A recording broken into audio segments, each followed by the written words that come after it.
Caso Sanasa, GAECO pede pena máxima para 7 réus do maior esquema de corrupção de Campinas. Com alta no nível do sistema Cantareira, Sabesp corta bônus nas contas de água e afeta cidades da nossa região. Dengue avança em Campinas. Número de casos chega a quase 9 mil. Mais um capítulo da novela do Brinco de Ouro. Estádio do Guarani é arrematado por 105 milhões de reais. E ainda, você vai ver a alegria das crianças do Centro Boldrini comemorando a Páscoa antecipada. O Band Cidade começa agora.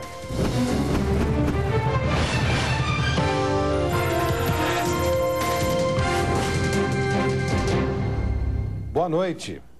O Grupo de Atuação Especial de Combate ao Crime Organizado, o GAECO do Ministério Público, pediu pena máxima a 7 réus do caso Sanasa, o maior escândalo político da história de Campinas.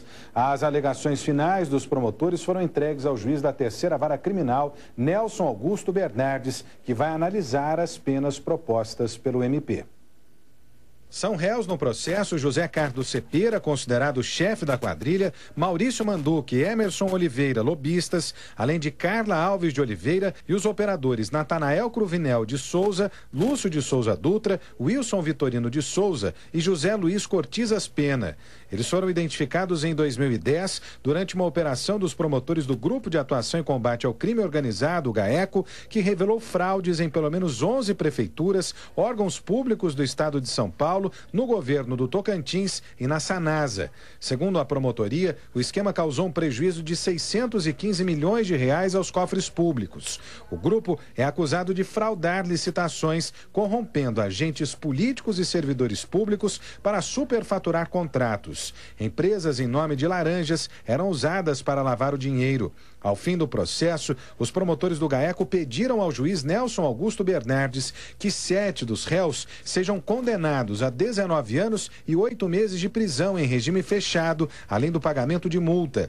O MP também pediu a absolvição de Carla Oliveira por considerar que, embora ela tenha sido beneficiada pelo dinheiro da corrupção, não há provas suficientes que indiquem que ela teve participação efetiva no esquema. Foram as características dessa quadrilha, dessa organização criminosa, que levaram o Ministério Público a pedir a aplicação da pena máxima.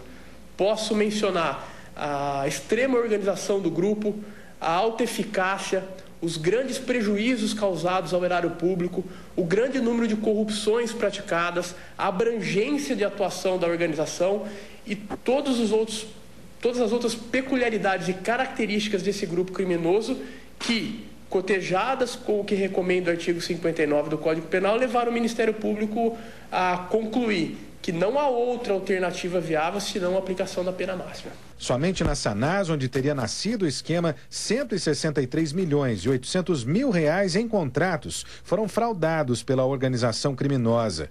As investigações incluíram as empresas Lotus Serviços Técnicos Limitada, Pluriserve Serviços Técnicos Limitada, Infratec Segurança e Vigilância Limitada e OO Lima Empresa Limpadora Limitada. O Ministério Público solicitou ao juiz que os réus percam todos os bens adquiridos no período em que as fraudes ocorreram entre 2005 e 2008, incluindo veículos de luxo apreendidos durante o processo e imóveis sequestrados por determinação da Justiça. Na ótica do Ministério Público, tratando-se de uma organização que fraudava licitações e recebia contratos públicos, todos os valores decorrentes desses contratos públicos fraudulentos devem ser declarados perdidos em favor da União. O juiz Nelson Augusto Bernardes, da Terceira Vara Criminal de Campinas, já abriu prazo de 30 dias para as alegações finais dos advogados de defesa.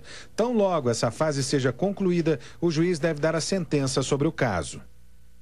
Bom, nós procuramos os advogados de defesa dos acusados, mas até agora não tivemos retorno.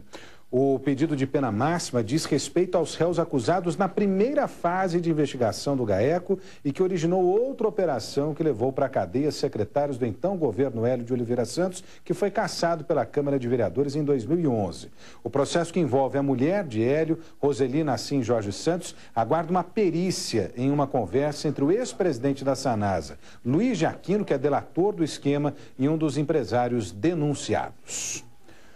Um acidente com 3 veículos deixou 6 pessoas feridas na noite deste domingo em Santa Bárbara do Oeste.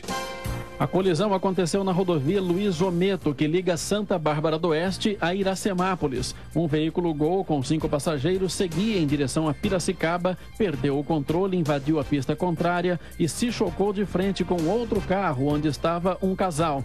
Um dos motoristas ficou preso às ferragens e precisou ter a porta do carro cortada para ser resgatado.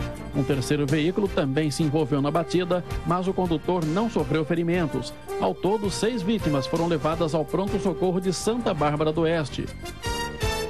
O incêndio destruiu parte de uma oficina de funilaria em Jundiaí na madrugada deste domingo. O fogo atingiu 6 carros e os bombeiros precisaram de 6 horas para controlar as chamas. O galpão estava vazio no momento da ocorrência e ninguém ficou ferido. A causa do incêndio ainda é desconhecida. Peritos estiveram no local e devem apresentar um laudo dentro de 30 dias.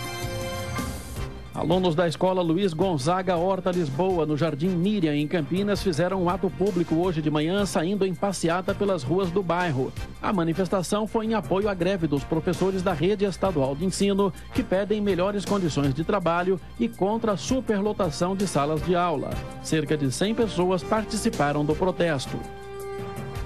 E no próximo bloco, dengue avança em Campinas, já são quase 9.000 casos.